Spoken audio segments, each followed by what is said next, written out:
நீங்கள் ஒரு unapproved plot வச்சுருக்கீங்கன்னா அந்த பிளாட் அமையப்பெறும் கன்சர்ன்டு சிஎம்டிஏ அல்லது டிடிசிபி ஆஃபீஸ்க்கு நேரில் போய் அந்த சர்வே நம்பரை மென்ஷன் பண்ணீங்கன்னா நீங்கள் எந்த லே அவுட்டில் அந்த பிளாட் வாங்கியிருக்கீங்களோ அந்த லே அவுட் ஆனது ஏற்கனவே இன் பிரின்சிபல் அப்ரூவல், அதாவது அது அந்த லே அவுட்டாக வரமுறைப்படுத்தப்பட்டிருக்குதா அப்படிங்கிறத வெரிஃபை பண்ணி சொல்லுவாங்க.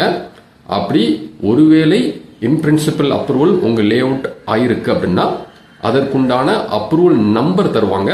அவங்கள்ட்டே நீங்கள் அப்ளை பண்ணீங்கன்னா அந்த அப்ரூவலுடைய ஆர்டரும் அண்ட் அப்ரூவ்டு லே அவுட்னுடைய காப்பியும் தருவாங்க. நீங்கள் இந்த ரெண்டையும் வாங்கி உங்கள் பத்திரத்தோட அட்டாச் பண்ணி கன்சர்ன்டு லோக்கல் பாடி இருக்கும் இல்லைங்களா, அதாவது ஏதர் கார்பரேஷன் லிமிட்டில் இருக்கிறவங்க கார்பரேஷன் ஆஃபீஸோ பஞ்சாயத்து லிமிட்டில் இருக்கிறவங்க பிடிஓ ஆஃபீஸோ நீங்கள் அவங்கள்ட்ட நேராக போய் உங்கள் பத்திரம் இந்த ஆர்டர் காப்பியை வச்சு அவங்கள்ட்டே சஜஷன் கேட்டு ஃபீஸ் கட்டினீங்கன்னா உங்கள் இண்டிவிஜுவல் பிளாட்டை அவங்க அப்ரூவ் பண்ணி தருவாங்க.